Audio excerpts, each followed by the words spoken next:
Hello, hello, hello. Good morning, good afternoon, good evening, good night. I have no idea when you're watching this, so I try to cover it all.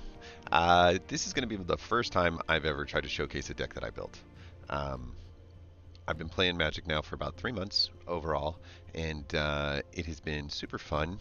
And I have definitely had quite a bit of a learning curve. Um, I got to tell you that I had a lot more fun in the beginning of Phyrexia All Will Be One than later. A lot of this like removal meta has just made a lot of the interactions just not that much fun. A lot of the decks don't have that much fun. It got to the point where about 30 days ago, it's really like 28, I started a new account because I was like sick and tired of just playing control removal.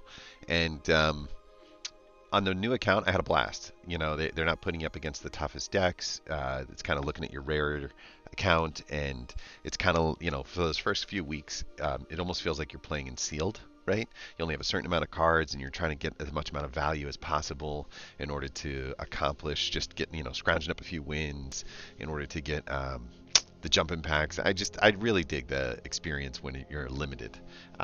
And because of that, I started to come back into this account and I started to play some more limited. Specifically, when the Kamigawa Quick Draft opened up, I started to do that and I started to really enjoy it again because limited just felt like at least there was a semblance of um, some randomness to it, but also the ability to put some skill, and it wasn't just constant removal. There is a lot of removal in Kamigawa, don't get me wrong, but nothing compared to what was going on in Standard and on the rank ladder.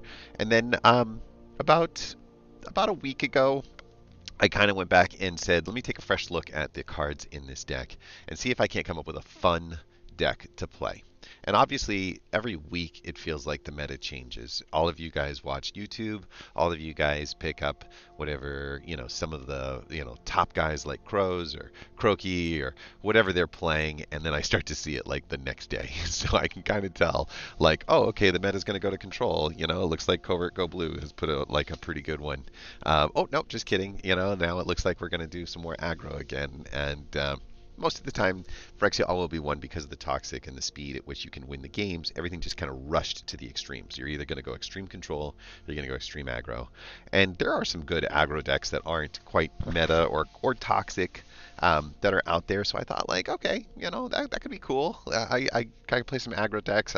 Um, I found a couple online that I thought were pretty good. The Boros Artifacts aggro deck is like, it's super good. It's super fun. But then there's this deck that I put together, and it's kind of a little bit of, um, well, I would say like on the fun scale of 1 to 5, it's a 5. It is just a fun deck to play. It's aggro, but it's also got like mid-range kinds of threats built into it. It is the kind of deck that they just don't see coming. And a lot of times I will get a chance to see what they're trying to accomplish on their end and just kind of outvalue them. Every single card has way too much value built into it. And I'll explain exactly why. So the key to this deck is two different cards, and you'll see them on the title screen. The first one is the art. I love the alternative art for All Will Be One. The black with the red just looks so good. But this card was the. I mean, it's the reason. It's literally the moniker on the entire set, right? All Will Be One was the name for the Phyrexia, like subtype for the season. And so I tried it and I couldn't make it work, man. I just couldn't make it work. And I kept trying it and I kept not making it work. And eventually I just gave up. And I probably didn't touch the card until about a week ago for the first time in like a month and a half. Like literally, like after the first week or two, I was just done and I was giving up on that card. But, and this is the but, I started to come back around to it after I started to figure out all the synergies that exist inside the Urbrask's Forge. The Urbrask Forge is not a shocker to anybody that it's one of the most broken cards in the set. It doesn't work with mono red because you just can't really protect yourself from the aggro side of things that come up there, but it works really, really good against any mid-range deck, and it works really, really good against control decks because control decks are a lot of the times trying to, they'll bounce your Urbrask Forge, but they don't always run like the removal for the Forge, and they don't run the kinds of, aggro attack style that kind of puts you on the back foot with your Leif, forcing you to have some presence bodies that are on the deck. And so I would say about 80% of the decks can't really handle an Urbrask's Forge very well. So you're off to the races, and that could be all you need. You might not even get to turn 5. And I'll kind of show you why, because the Forge goes amp on this one, big time. Second card that I think is in the picture that is super important is the All Will Be One. And what you can kind of start to see here is we have got counters either getting on or passed over on every single card in this deck. And so once your All Will Be One does hit the floor, every single card that you have, including 4 of your lands, are fireballs. Some of them are just for 1, right? When they come in, or some of them just throw a ping kind of fireball each turn. Other ones are as big as you want them to be, depending on how much you got.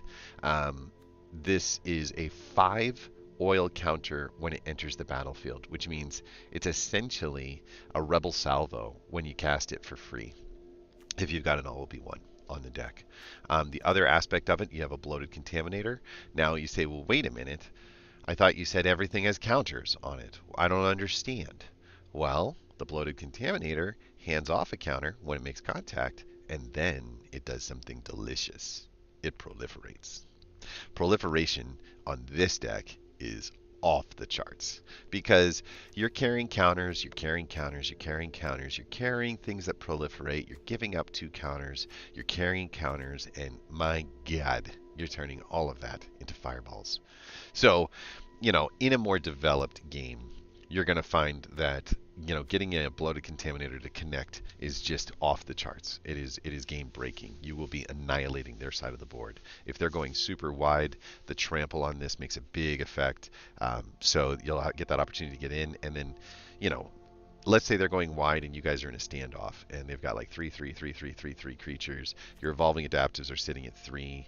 You have a churning reservoir, and your Urbrask Forge got bounced twice and it's still in like the 2 to 3 land, like where it's not really effective.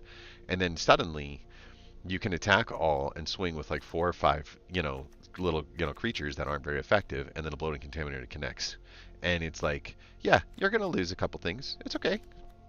But oh my God, you're going to destroy their board, because the bloated contaminator is going to put a counter, and he's going to put a counter on the guy, and then he's going to put a proliferation on the Koth, and he's going to proliferate on the Miglos, and he's going to proliferate on the Shivians. Like, all of these proliferate contacts are huge.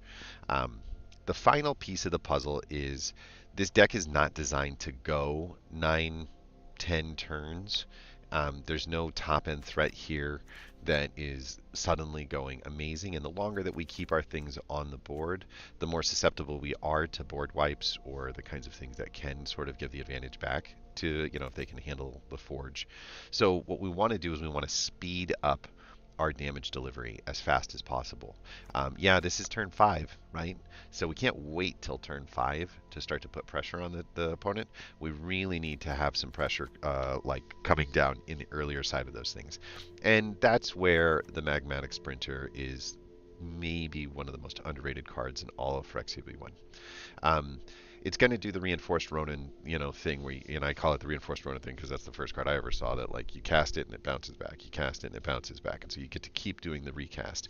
And so the ETB is continually happening, and you could look at this as a 3/2 removal spell for 3, which, okay, that's not great, but you're also getting a 2 oil counter gift that you can hand off to, you guessed it, your Forge. And so now your Forge that you just cast can get the Magmatic Sprinter and go up, and the first time it's making a horror, it's a 3-level horror. Well, a 3/1 will probably move your evolving adaptive up after your Magmatic Sprinter also moved your adaptive up. So now your adaptive went from a 1/1 to a 3 just on this one turn because of how the Magmatic Sprinter sort of boosted up the size of this creature, which is pretty good. You can even do a little bit more if you've got a churning reservoir to tap onto this Forge as well. And now, you're in like the 4, turn 1 churning reservoir, turn 2 evolving adaptive, turn 3 Forge. He's got a little bit, but you haven't really done anything as far as attacks and damage. You've probably taken 4 or 5 damage from the first 2 turns that they've got. Turn 4, you throw the Magmatic Sprinter out. She can attack. She's got haste. So you've got a 3 mana attack. This thing picked up a counter on its second one, so it was already a 2, but it also picked up a counter. So now it's a 4, and then these 2 counters hit it, and now it's a 5 and a 6. And so you've got a 6/1 coming across, a 3/2 coming across. This thing has also traveled up the twice, so it's another 3/3. So here you are on turn 4, and you're attacking with essentially 3 creatures that you would consider a reasonable 4 mana value, right? Like the reasonable kind of attack that you would get on turn 4 from something that you cast on turn 3, right? That's pretty solid. Then on turn 5, you're hoping to get over here to the Phyrexia All Will Be One.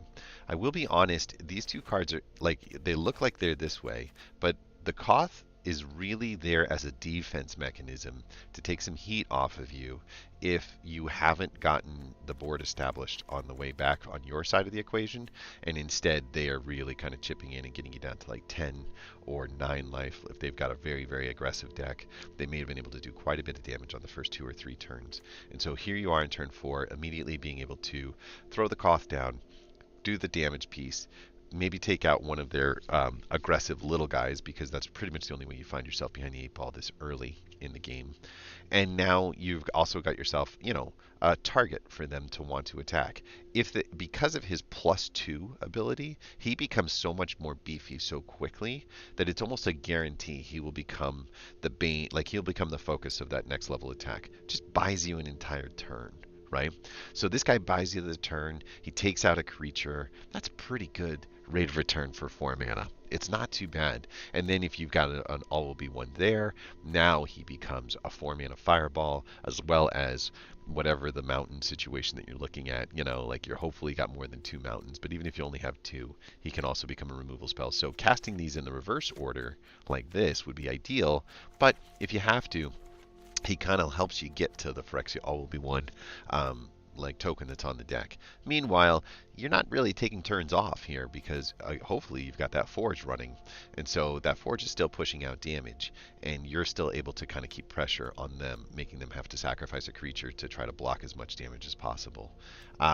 The final piece of the puzzle is the Miglos Maze Crusher, and again, something that really, really shines if you can cast it after turn 5, because again, you're getting that 5 oil counter, which is a 5 like damage fireball that comes after them. And so I've had a lot of games where this is just the finishing move, right? I've had a lot of games where this is just the finishing move, and I never really even had to attack. I just faced down a Traxa that I was like, he cast Atraxa with a Brilliant Restoration that put it up to like an 11/11, and we were able to not just overcome the 11 life gain that was on there, but we were also able to ping him down the 10 damage that he had. So we swung for 21 on turn like 6, roughly 6 or 7, and it was because bringing down the Miglos Maze Crusher, using the Koth, having the Phyrexia All Will Be One just sent things over the top, and the Urbrask Forge was through the roof at that point. I think it was swinging for 13 on that one. So, it's just there's just a lot more power in here than you would think. The final grind that I'm going to point out, the final synergy, is right here between these 2 cards. There is a little sub 2 mana, create a 1/1 Phyrexian Goblin creature, but activate only if an oil counter was removed from a permanent you controlled, or a permanent with an oil counter was put into the graveyard. So you have to lose an oil counter, right? And there are ways to do that. You could, put an oil counter on the Magmatic Sprinter and then have it return back to your hand. That counts as losing an oil counter, and that allows you to create a blocker to kind of chump block your way back into some success. The other aspect that you could do is you could take the oil counter off the Monumental Facade, stick it onto your Urbrask Forge. If you happen to have an All Will Be One, that's a ping damage right there. Churning Reservoir, though, also suddenly can utilize your mana to create 1/1s, and you can start to grind away some of these chump blocks while you ping away some of the damage from the facades. I've only had to do it, I probably played this deck about 15 times, and I've only had to do it once during those 15 times, where we tried to grind out a win. But still, I mean, it's fine. Final look at the stats over here. We've got 17 creatures, 15 non-creatures, 2.8 average with 28 lands. 28 lands. I say again, 28 lands. We got to get on theme though here for our color combos. We're not happy with what we're seeing. We'll do some Phyrexia All Will Be One. Actually, that's not Phyrexia All Will Be One. That's the Bruna meld skin that you get. What else do we got here? There you go. There you go. That's on brand. And so is this. We can do a little Arabrask for us, and then that's fine. We'll Fibble Thip. This would be more on. This would be the most on brand. He's a Furnace Mite. So we got to keep the theming right. I do have another one of these that we can put into there, but what I find is I hate having a tap land later in the game. That doesn't do me any good, and I just don't own a ton of these, unfortunately. And so I wasn't gonna focus on the mana too bad. Here's what I like to see in opening hands. Just to let you know, if you have an Urbrisk Forge that you can cast on turn 3, you're keeping that hand 100% of the time. You're not questioning it. The other aspect that I would tell you that I learned is the hand smoother in best of 1 is going to prevent a lot of hands that you get opening hands where you have like 5 mana and only 2 castable spells, right? And because of that, having the extra mana over here does kind of mean that your opening gambit, your opening hand, is going to be the best draws that you get in the game. Because it's going to try to balance it and give you like a 3-4 or whatever's closest to 3-4, 3 spells that you can cast, or 4 spells that you can cast in 3 mana, or vice versa, that's most likely going to be where you're at. So you don't need a bunch of card advantage. This thing is going to continue to throw out bodies. You don't need to continue to cast. And so because you're not trying to create board state, because you're not trying to really work with card advantage and double spell and all of those things, what you do want to do is aggressively mulligan your hand in the opening and be willing to give up 1 or even 2 cards, but hopefully just 1, in order to make sure that you got Forge on turn 3. Forge on turn 3 feels like the winning combo. Without it, you're going to be looking at Koth here on turn 4 as your best bet to buy the kind of time you need before you get the draws. And we do have a lot of land here. So opening hands count in this. That's all I'm going to say about it. Meanwhile, we're going to jump into some games, and we're going to take a look and see how One Forge performs on stream. It's been really fun to use. There's just a lot of aggro synergy stuff that I like in this. Another day, another shoot. Alright, so getting a little sneak a peek, we got 4 lands and a forge, which means we're keeping this, right? This is kind of what I was saying. 3 spells. We don't have anything until turn 3. We're not really affecting the board. We're going to be okay. We're going to let it go. That's exactly the kind of thing we're hoping to see, right? We are pulling more land. So we're already in the flood zone, in my opinion. But opponent is just going slow as molasses as far as addition damage is concerned. So we are not afraid at all. We do have something that we get to throw out, although we wouldn't use it to block. There's no reason to, stop 1 damage from coming our way. Got a vampire, front. Got an old school kind of deal here. We don't have a pet. So I think we got a more experienced player here that hasn't themed out their deck that much, because I don't know of any black-green vampires. It's a pretty early stick figures. I think he's feeling like he's going to run away with this one, but he doesn't. So we go with the Forge. And we just attack with this, and Stick Fingers gets a chance to block. Yep. Okay, so if they end up pulling the creature here, which they do, then we get to see some change. And they'll be swinging for 6, and we're just going to let them take it. We're not going to do anything about that. And we are going to do the Magmatic Sprinter. Magmatic Sprinter will move with After Buff, and we'll drop those there. This guy, we could cast, but there's no reason to. We can cast him on the next turn, though, if we need to. There we go. And now we've got ourselves some threats. We all attack. And The shocking truth of all of this is we're going to lose two of these things. We're not going to have a blocker, so he's going to be swinging in for 7, maybe 8, 9, something like that. He's going to be swinging in for 9. So we need to find lethal on the next turn. And the question that I have is, could we?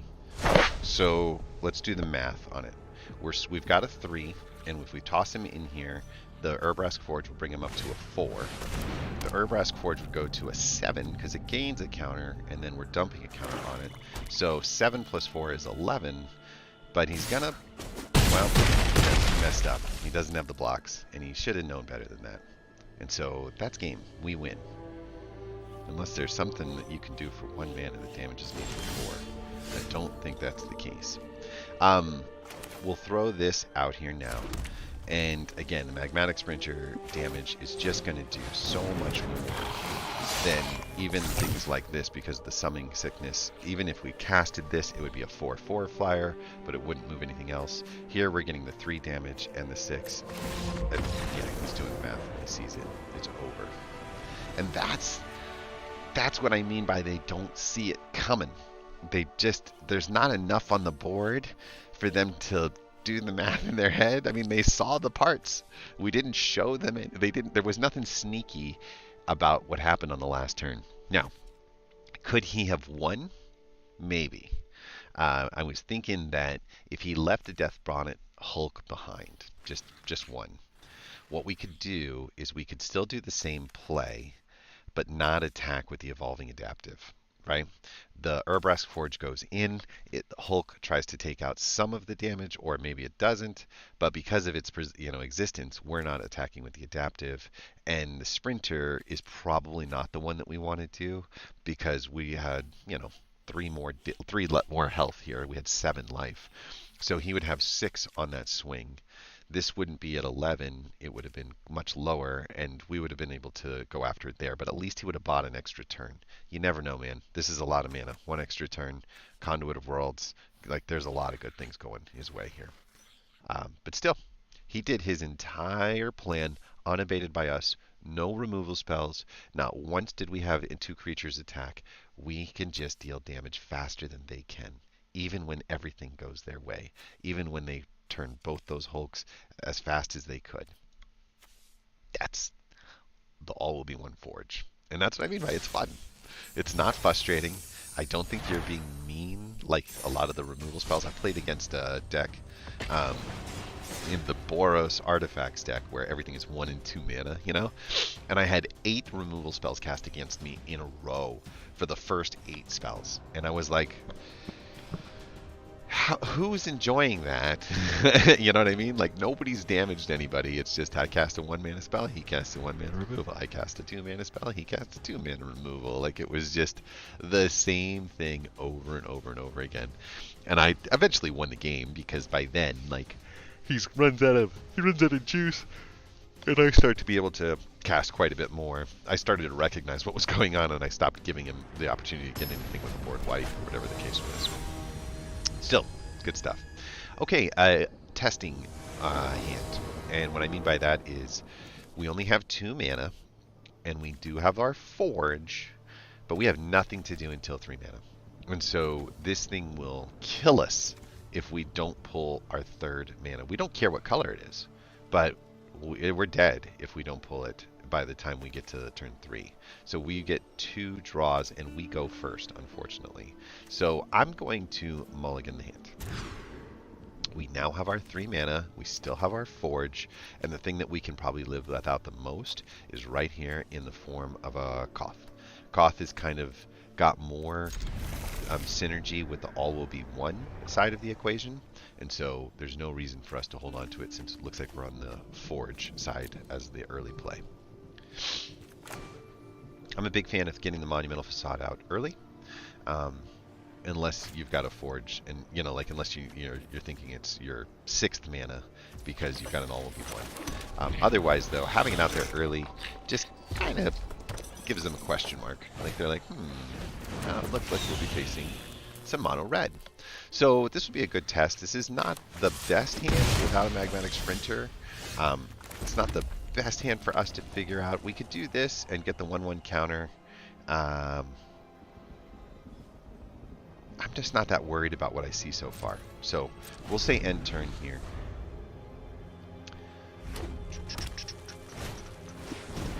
And he's already doing this, and he ended up swiffing. So he is flooded. That's what I'm seeing right now. Right, 2 or fewer lands, last chance for us to cast this card without it coming down tapped. Mtga Forge comes out, puts a 1/1 on the deck. We're only taking 2 total damage, and we have already got one of our big win-cons on the deck. Feeling pretty saucy against mono red so far. Let's see what happens here. Guaranteed to have the land. Looking at Squee. Thought that would be the right answer for them. Yep. Alright. Monumental Facade could come down. I do think that we do want to do the proliferate thing. Right? So what we can do is I want this, and it's going to be green. And I will put this on there just to kind of get the most amount of utilization out of everything that I got. That will help us. He can't really attack with Squee at this moment, but if he can, I mean, if he doesn't mind losing, he can.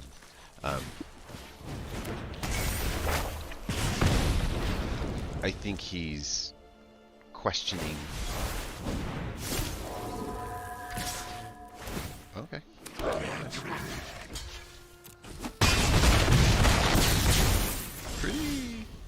Pretty devastating as far as those attacks are concerned. So we've got the 3 mana and we've got the 2 Monumental Facades to come up with a decent attack here. We can put a body on the deck. We could not focus on damage and instead focus on preventing damage. He doesn't have 4 cards in here to bring Squee back, so I'm just not worried about the Squee at this moment.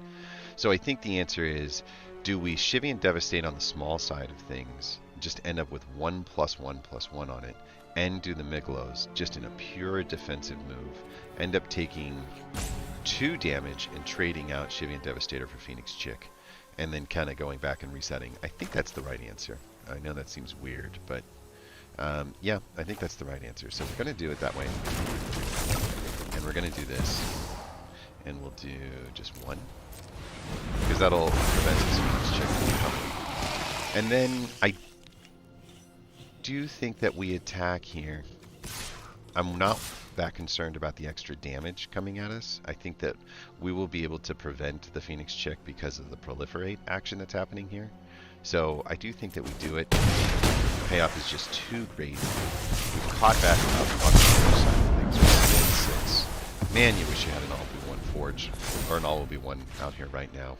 But that's okay, because I'm only looking at 3 damage getting by, maybe 4 damage getting by right now, 5 damage getting by right now, and I'm certainly swinging for lethal on the next turn if he chooses to all. So we win. Sorry, Mono Red. Beat you again. Alright, so deck performs pretty good, right? Up against Mono Red, we ain't dead. Up against, I mean, we even had to do a little bit of mulliganing and lose a card on that one. But you could see we didn't run into a card disadvantage problem because of the Forge. We were able to create a board state that was able to hold back, you know, very, very wide, pingy kind of aggro style deck. And sure, it looked a little scary. At one point, there was a right play and a wrong play, and you know, getting you the opportunity to put the Shivy and Devastator out as a 1/1 and then proliferating it into a 2 just kind of resets the battle. I will keep this even though it's not good. And the only reason I'm going to keep it is because we still do have something on turn 4 to help buy us more time if we need it. So we're going to go with Adaptive on 1, Churning Reservoir on 2, Sprinter on 3, and then hopefully we've gotten a mana by turn 4. Or we've gotten a Forge that allows us not to do Sprinter. So we're going to do a keep. I like to organize my cards kind of in the turns, and I know the new cards come in on the right, but I like it this way, because then if I forget to change something, it's not that big a deal. We did get our 4th mana, so right now this is kind of what our turns look like. mana play and play and play. That's fine. We're not gonna panic. This is kind of fun. We can drop you on. We can drop you on. And again, we're not attacking. There's no reason to go up against the Armored Scrap Forger. We are looking at some pretty serious ramp happening here. Stick it on there. We did it. We did it. Oh, I give you a forge. Okay. Again, not a lot of attacks that make a lot of sense for us still, but we're developing, and we're developing quickly. Only down 5 life. Nothing earth-shattering. I do think that that scares me a lot. A lot. That's a lot of damage that I would chump in with this adaptive, because we're not really using those adaptives as a way to do anything else besides get a creature across the board. I do think that we want the Forge to get bigger faster than anything. Unfortunately, we're tested a little bit on our decision strategy here. So Defiler of Vigor, whenever you cast a spell where it's cheaper, everybody else gets a +1. And we're in trouble now. Like, this is definitely the way to beat us, because we don't have the removal. We definitely aren't, he's not worried about the attack situation happening over here. And if we go and put this guy out, it will buy us a little bit of time, but I'm not sure that it buys us the kind of time that accomplishes anything, because he's going to get those +1s every time he attacks, right? So I think we do the Sprinter. We get the boost. We get the boost. Go like this. Lots of things happening on that turn right there. I think we just solo attack that. The Defiler Vigor will block it, or not. Because I got a little nervous about a bump spell when I get it. And then they're going to get much bigger. The best I could do is if he attacks with Gwenna, I might be able to block. Yeah, see, this is, now we're dead. And we did. He definitely is threatening. Oh my god. Okay, that's a good game. That is a draw and a half. 3 Defiler Vigors in a row. He only has 3 mana, 4/5. This card is busted. I don't even think I can block. Like, so we're just gonna concede. That, I guess that could happen. I haven't seen it before. 3 Defiler Vigors in a row certainly do speed up the damage on there. And the deck has finally faltered to the most amazing draw I've ever seen in a green ramp situation. So, good on them. I was a huge green ramp proponent when I first started, and I was doing... when Phyrexia All Will Be One came out, I was doing the Nisses with the Awaken the Woods, which was like the first card I ever crafted with a wild card. And I was doing, what was the other ones that were there? The Nisses make everybody go plus, you know, when she ultimates, right? They get trample and they all go plus whatever the amount of forests that you've got. Oh, it was the Katana's Command. That was the one that I really liked, because you could get the 2 extra bodies, you could get the +2s. And so getting the trample, the +2 board pump, and, you know, having a bunch of little, you know, mana dorks that were out there, and then they all counted as lands. Like, so, you know, they've got nuts. All right, let's focus here for a second. Opponent's going first. We're keeping, because we've got to turn 3 Forge, right? You can kind of get a sense. There's a certain hand that we like. We don't really care about anything else. This is it. Got something to do on turn 1. That's always fun to do. Probably doing nothing on turn 2. Taking a Bloodthirsty at 3 to the face. Okay. Get closer. It's probably going, I got this. Swinging for 5. And he will definitely be putting our back against the wall in the next turn. This is a much better start for mono red than the other mono red that we faced. So I do think that if we don't stabilize right now, we are in a bit of trouble because the the game of Magmatic Sprint or Urbrask Forge is a no defense game, and we only have like 2 turns in the no defense world. We need to create something on the defense side of things. This is my best defender, if you ask me. It's not the best attacker, but it does allow you to... That's fine.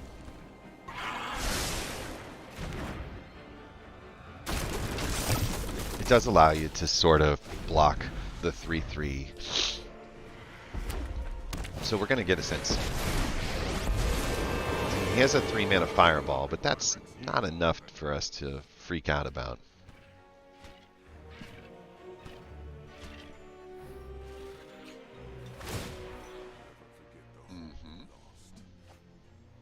It's like settling in a little bit. Very, very interesting. So we could continue to do some more defense, right? We would be facing probably some burn on the next turn. Or we could start to deal out our offense on there.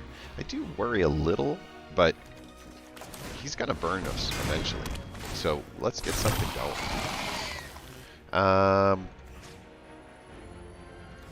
If I do it like this, I mean, this thing's going to get so big so fast. Let's see. I would love to get one more mana so I could get the vigilance and the... Yeah. I thought he was going for the ultimate, to be honest. Fetsky.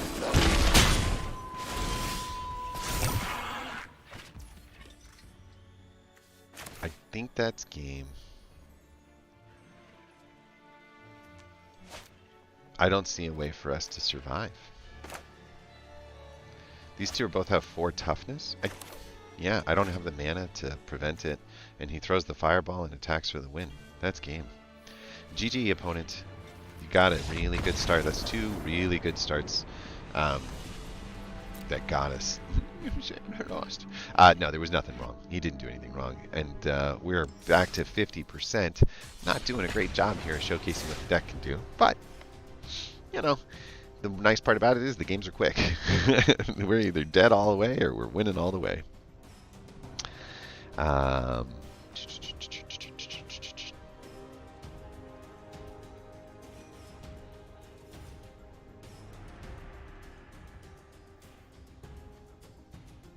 The US dollar's reserve currency is now in jeopardy. I've heard that a few times before.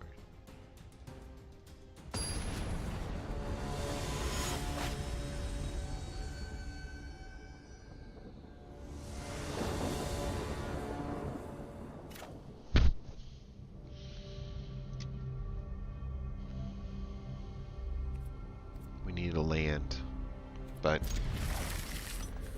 I'm going to take the risk on it. Having this here just seems to me like it's worth a try.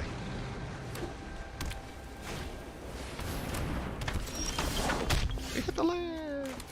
We'll do the facade. We'll do this.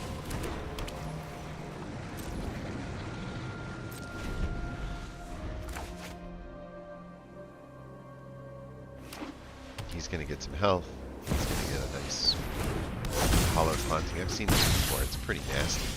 As long as you control several more enchantments, they all have flying and vigilance. Like, woof, woof. Very scary stuff. Very, very scary. So, unfortunately, we're not pumping our forge right now. But, oh man, this is over. He's already at 4. It's already over. What is going on with this? Good game. I don't see any way for us to get through this.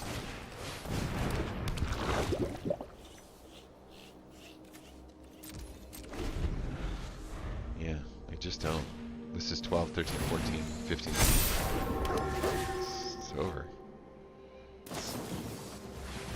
Okay. That's nuts. That card is so busted. Like, so busted. He had a... Did you see that deck on turn 3? What the what?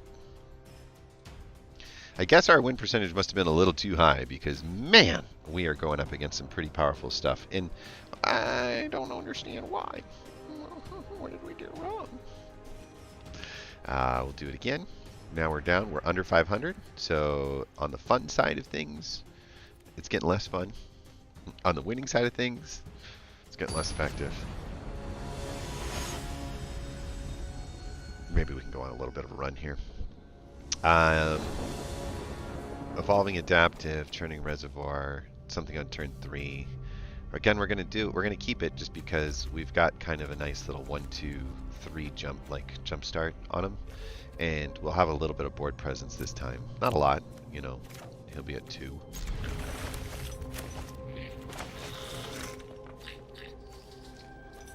At the beginning of your upkeep. So, like, if he's not already on the deck, this thing's not going to put anything on it. But at the beginning of turn 3, he'll become a 2/2, and then that thing can turn into a 2, like something bigger. Hello, El Presidente. Playing some Orzhov colors. We got a little mono white, mono black. Sure. Taking the free damage. Monumental Facade's fine, but we got more mana here, all the way up to mana 5, and if we can hold off, like let's say a Phyrexia All Will Be One shows up and we don't have to spend our time and attention on a Koth at all, we'll be in a better spot. Speak of the devil. I'm not waiting that long on the Miglos. It's going to pump the Adaptive, it's going to receive a Churning Reservoir or 2 if we need it. It just has way too many positive things. He's got something holding it back, right? And I'm wondering what in the white-black world it is. Assuming it's a removal spell, because Phyrexia All Will Be One, you know? But, yeah, what are you going to do? I guess you're just going to quit after using 1 removal spell. That's what you're going to do. Unfortunately, we didn't get a chance to see that hand play out because I kind of liked that hand. I felt like it was pretty good. 923.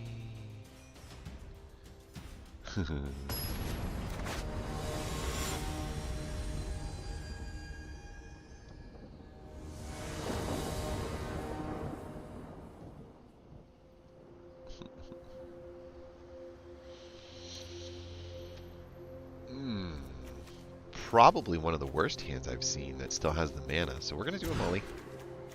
And it got worse. Okay. Well, we have to keep this no matter what. And unfortunately, we have to keep it like that. Ouch. We better draw well. One thing I think that's a little frustrating is you're not allowed to put your oil counters on your Monumental Facade. Huge bummer, right? Yeah, I should have paid attention to the fact that we were gonna draw land. Most likely, we have quite a bit of land in the deck, and that we were gonna be in trouble if we discarded the non-land cards all the way through. So now we've got exactly what I was worried about, which is so many lands. We're gonna drop the oil counters onto the Magmatic Sprinter, but we're not gonna actually do anything with them. There is some weird priority hold here. Just, you got a fight spell in mono green? Like,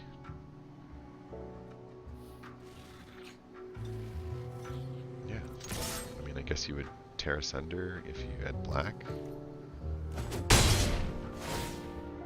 We're gonna decline though. We're not even gonna worry about it. We need to draw something with some serious beef, and the Magmatic Sprinter is just a way to push some pressure on him.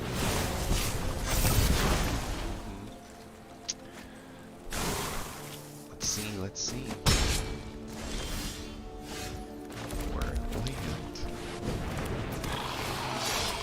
Stick on it, it's fine. I have no problems trading this thing to the Vorak right now, just to kind of prevent 3 more damage coming our way. It's kind of a way of, you know, keeping the overall damage down on our side. And at this moment, we really need something that's not a land. Hey, you're not a land, are you? No, you're not. Yeah, I wish I had my sprinter back. Yeah.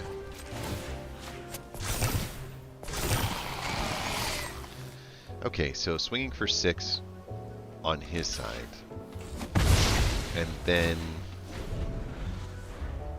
depending on what happens here, this thing's going to go up to a 5 because we've got 1, 2 counters that are going to make their way over to it.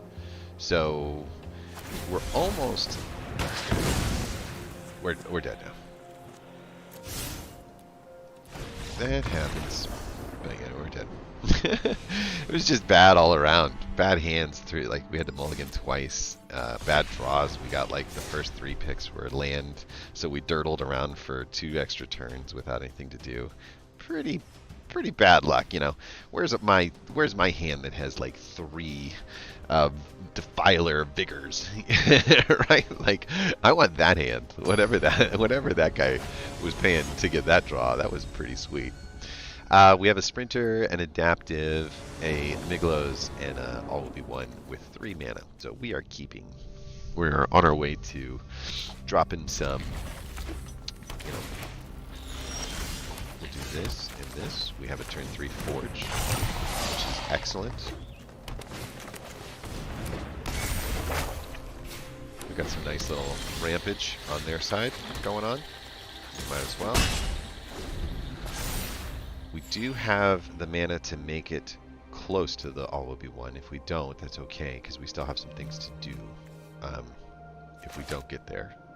And I do think that we would push the Magmatic Sprinter out. Yeah, now we're definitely going with the All Will Be One style.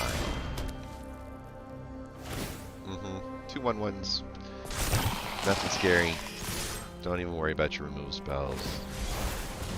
There's your little guy. Oh, you got rid of my Adaptive. Aren't you a stud? Unfortunately, you're not getting your mana dork. And as much as this all looks kind of scary, I do think that we will do this to get the Forge up 2 extra turns faster than it normally would. I have no problems taking a trade here with the Magmatic Sprinter because of all the other stuff we have things to do. We really prevent their damage coming in this turn. And then on the next turn, if we draw a land, we'll play it. We didn't, so we'll do this instead. It's time. It's time for the All Will Be One. Bam! All coming out. Okay. So they've had, you know, 6 life gain out of this. They're down 4. So that's a total of 10 damage that we've been able to accomplish here, which isn't bad. As far as mountains are concerned, this one doesn't carry the mountain name, only 2. So we would be getting rid of the Organ Hoarder if we cost right now. And I do kind of like that strat to a certain extent. I can Koth, I can Monumental Facade. Let's do the Facade first, just to make sure we don't end up with any stupid stuff. And we could... he's still in Summoning Sickness over there, so I kind of like this. Then we'll do this. And then... Oh yeah, I forgot about that, huh? Let's, yeah, let's get rid of that. I forgot how much the Forge helps. Then that'll do the 2 damage there. Then the Rest Forge comes in, and sure, we'll just ping him and hit him for 7. And a lot of things are happening right now. This Kitchens guy is going to throw some biggies. Oh, yeah. Oh, he gained 4. Oh, yeah. You gained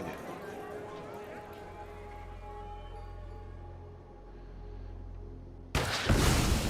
That's okay. That's okay. Do you know why? Do you know why?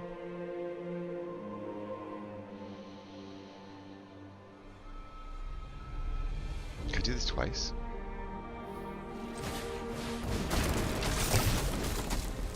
Let's just win. I thought about, like, humiliating him. Yeah, it's fine. I'll keep that one.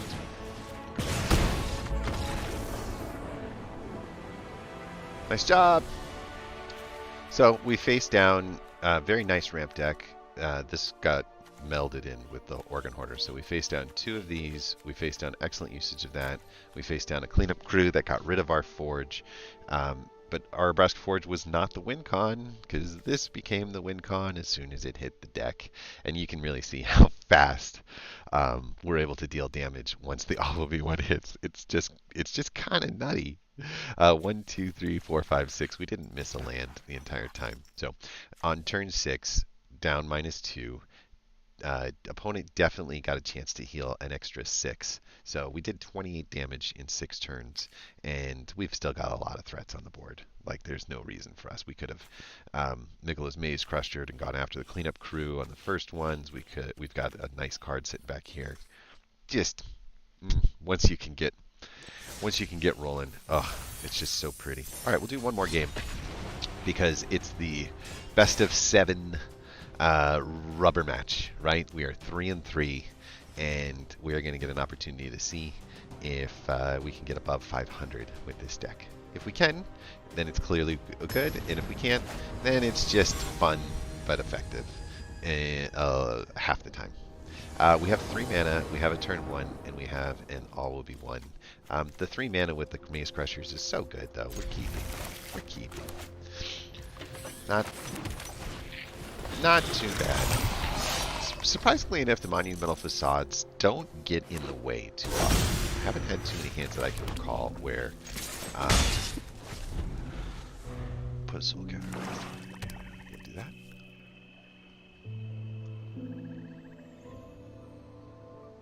You gonna get your hotel up there?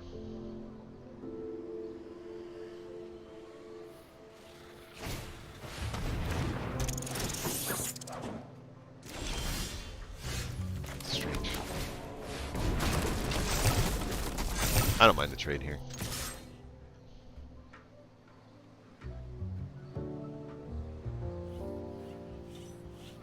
He should trade because he can see that he doesn't have an attack back, and I want to do the trade because I don't carry a bunch of removal spells. And so if I am facing down something like ninjas, as an example, I do not want to give him an opportunity to attack in.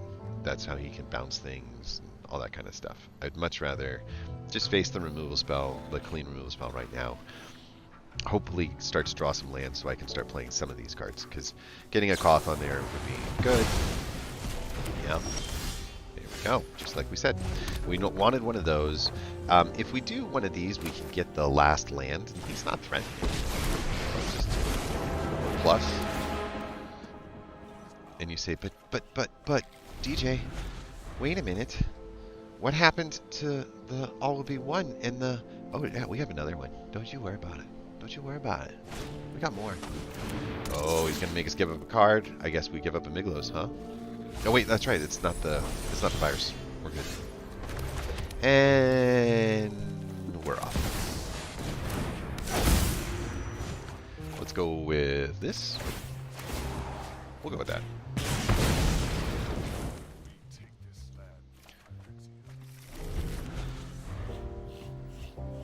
We are embleming our Koth on the next turn, and then we will be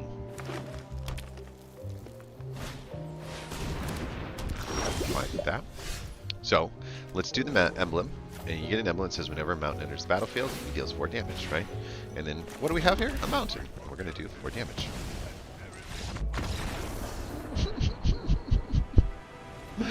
Okay, that just felt mean, and mean, because these don't go together. And what I mean by that is, like, the Gnawing Vermin is a great 1-drop if you're, kind of pinging against, like, something and you just want to try to get something in there, like, get some sense of what's going on.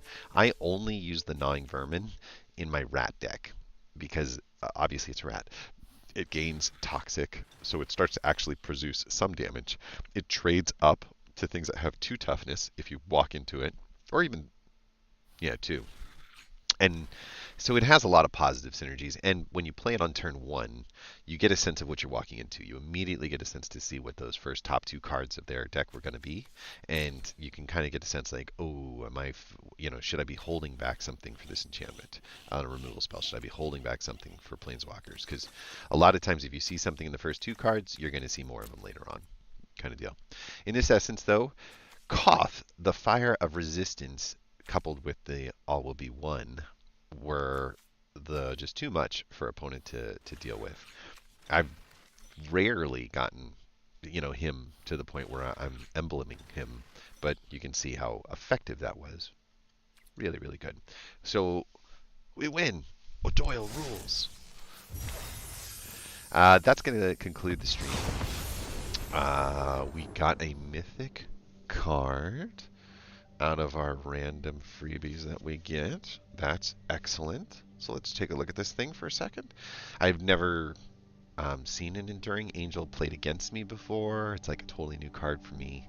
If your life total would be reduced to 0 or less, transform the Enduring Angel and your life total becomes 3. Then if the Enduring Angel didn't transform this way, you lose the game. Hmm?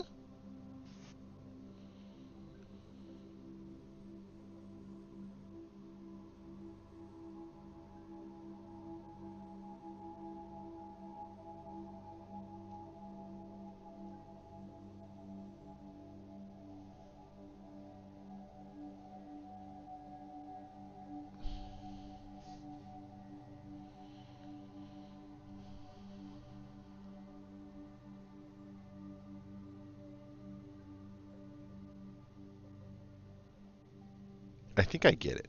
So essentially what it's saying is if you play it and don't die on the turn that you played it, you're dead. So what good is Double Strike?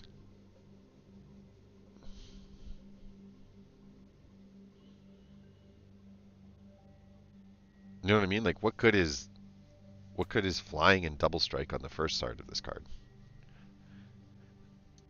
I guess you can use the Double Strike as long as it's gonna die.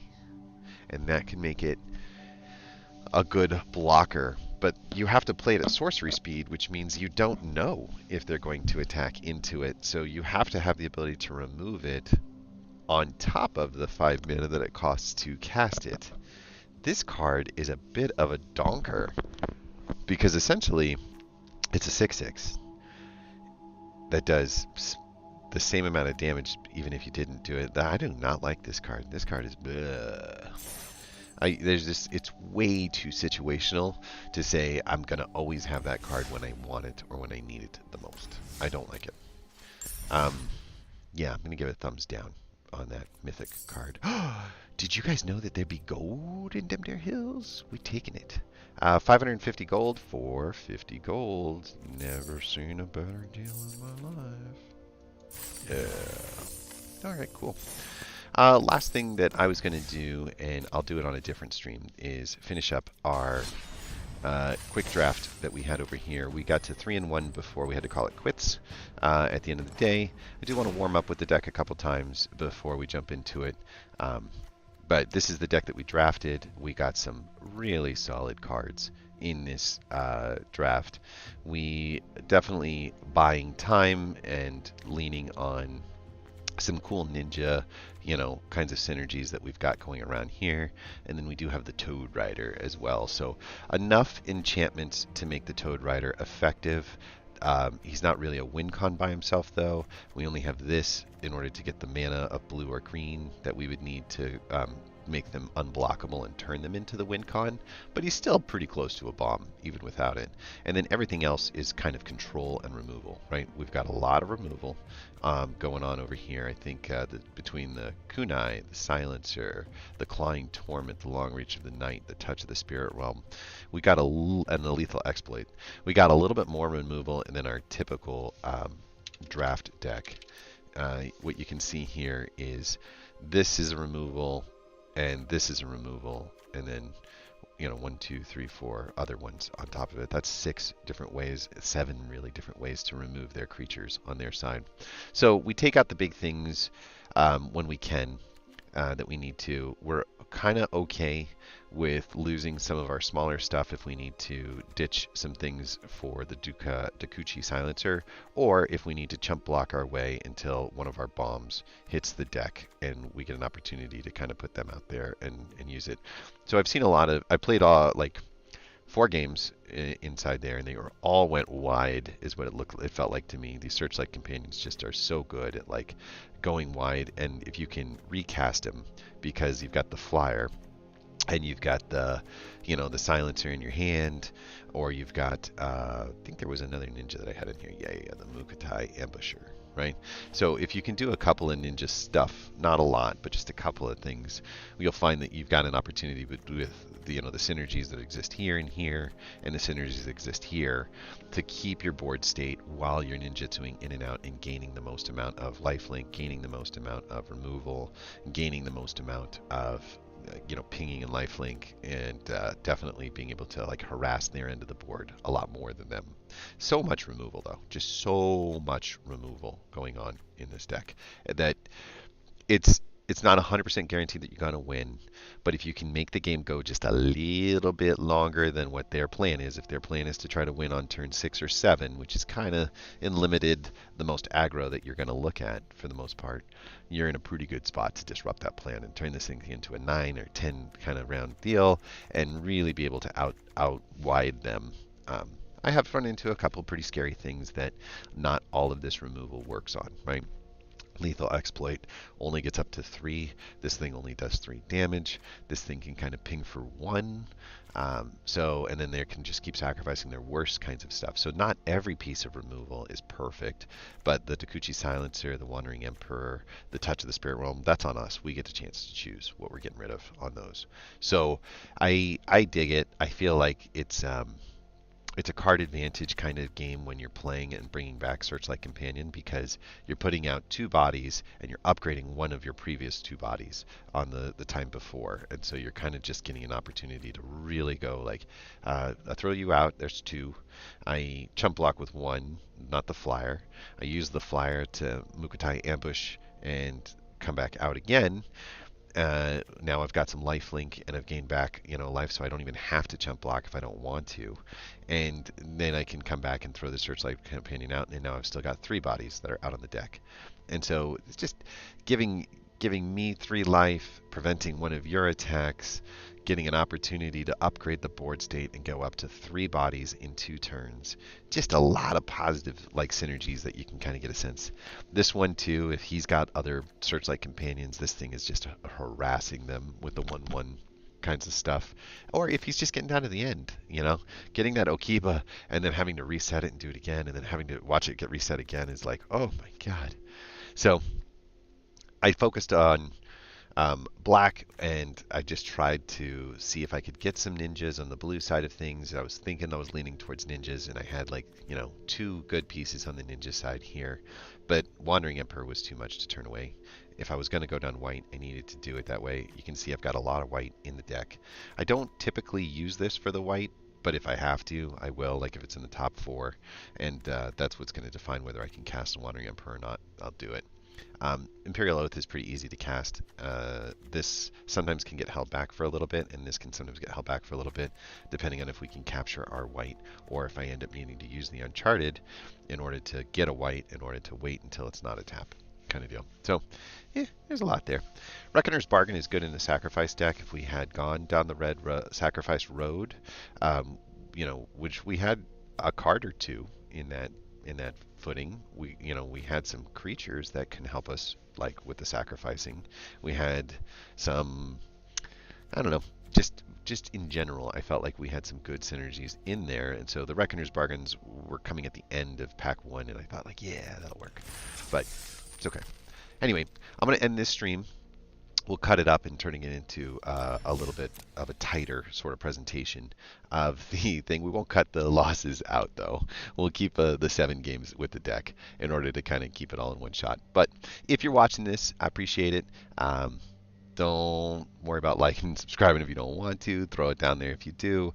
I'm not really doing this for any other reason than to kind of give my girls and an ability to kind of catch up and sort of see some of the things that one of the reasons why I like Magic. I'm trying to inspire them to like Magic. So